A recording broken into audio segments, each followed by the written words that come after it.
As Dores da Alma, de Francisco do Espírito Santo Neto, pelo Espírito Hamed. Ilusão 2. É mais produtivo para a evolução das almas acreditar naquilo que se sente do que nas palavras que se ouvem. As ilusões que criamos servem-nos, de certa forma, de defesas contra nossas realidades amargas. Embora possam, por um lado, nos poupar das dores momentaneamente, por outro, nos tornam prisioneiros da irrealidade. Para possuir uma mente sã, é preciso que tenhamos a capacidade de aceitação da realidade, jamais fugindo dela. Muitos de nós conservam a ilusão de que a posse material proporciona a felicidade, de que o poder e a fama garantem o amor, de que a força bruta lhes protegerá de uma possível agressão e de que a prática sexual lhes daria uma integral gratificação na vida. Quase sempre desenvolvemos essas ilusões na infância com nossos pais, professores, outros parentes, como sendo reais ensinamentos, quando, em verdade, não passam de crenças distorcidas de indivíduos que tinham o dinheiro e o sexo como divindades supremas. Mesmo quando crescidos e maduros, sentimos medo de abandoná-las. Não será fácil renunciarmos a essas ilusões se não nos conscientizarmos de que a alegria e o sofrimento não estão nos fatos e nas coisas da vida, mas sim na forma como a mente os percebe. Enquanto usarmos nossa mente sem que esta esteja ligada a nossos sentidos mais profundos, ficaremos agarrados a esses valores ilusórios. Às vezes, na denominada educação ou norma social, assimilamos as ilusões dos outros como sendo realidades. Aprendemos desde a mais tenra idade que certas emoções são ruins, enquanto outras são boas. Importa considerar, no entanto, que as emoções são amorais e que senti-las é muito diferente do agir com base nelas, eis quando passam a ser uma questão moral, social. Abre aspas. Os costumes sociais não obrigam muitas vezes o homem a enveredar por um caminho de preferência a outro. O que se chama respeito humano não constitui óbice ao exercício do livre-arbítrio. São os homens e não Deus quem faz os costumes sociais. Se eles a estes se submetem, é porque lhes convém. Tal submissão, portanto, representa um ato de livre-arbítrio. Questão 863 do Livro dos Espíritos.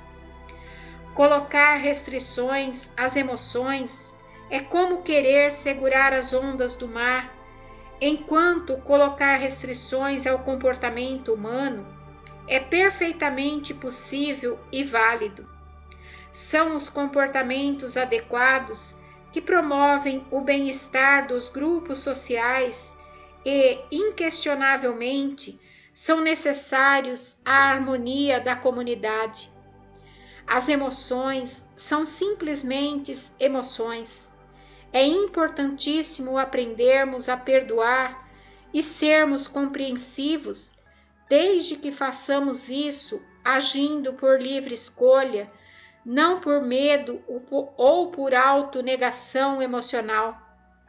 Na maioria dos casos, damos a outra face, não por uma capacidade de livre expressão e consciência, mas usando falsas atitudes de compreensão e espontaneidade.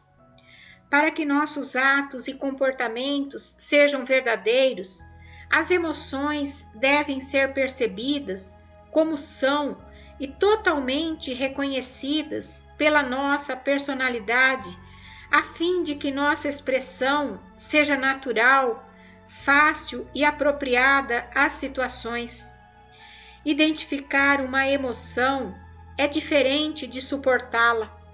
Na identificação, nós a reconhecemos e, a partir daí, agimos ou não. Suportar a emoção significa ignorá-la ou simplesmente tentar eliminá-la. Censurar as emoções é ilusão. Seria o mesmo que censurar a própria natureza. Habitualmente, os pais costumam repreender o filho, dizendo que não deveria ter raiva ou medo. Por certo, condenam as crianças por essas emoções e as obrigam a escondê-las, porém, eles não conseguem extirpá-las.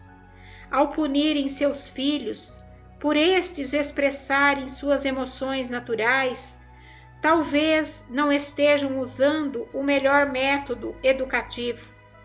Não seria melhor ensinar-lhes os códigos do bom comportamento social, deixando que seu modo de ser flua com naturalidade e equilíbrio, sem anular a personalidade ou torná-los submissos?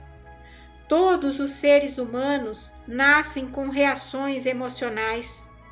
Encontramos nos bebês emoções de raiva quando estão impelidos de andar, pegar, brincar, ou seja, movimentar-se livremente. Verificamos também emoções de medo quando ficam sem apoio, quando se sentem abandonados ou diante de barulhos fortes. Na infância, se as emoções forem impedidas de se manifestar, irão ocasionar sérios danos no desenvolvimento psicoemocional do adulto, constituindo-se-lhe um obstáculo para atingir a autossegurança. A raiva ou o medo são emoções que proporcionam um certo estado de alerta que nos mantém despertos. Sem eles, ficamos impotentes e não conseguimos proteger nossa integridade física nem a psicológica das ameaças que enfrentamos na vida. São eles que nos orientam para a defesa ou para a fuga em situações de risco. Obviamente, não estamos fazendo alusão às emoções patológicas e irracionais, mas aquelas que naturais são essenciais ao crescimento e desenvolvimento dos seres humanos. Nossos sentidos são tudo o que temos para perceber os recados da vida. Contê-los seria o mesmo que destruir o elo com nossa intimidade. Não sentir é viver em constante ilusão, distanciado do verdadeiro significado da vida.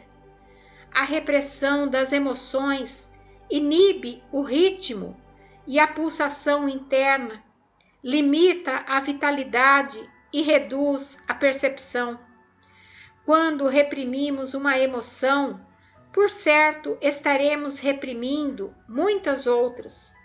Ao reprimirmos nossas emoções básicas, medo e raiva, certamente estaremos reprimindo também as emoções da afetividade.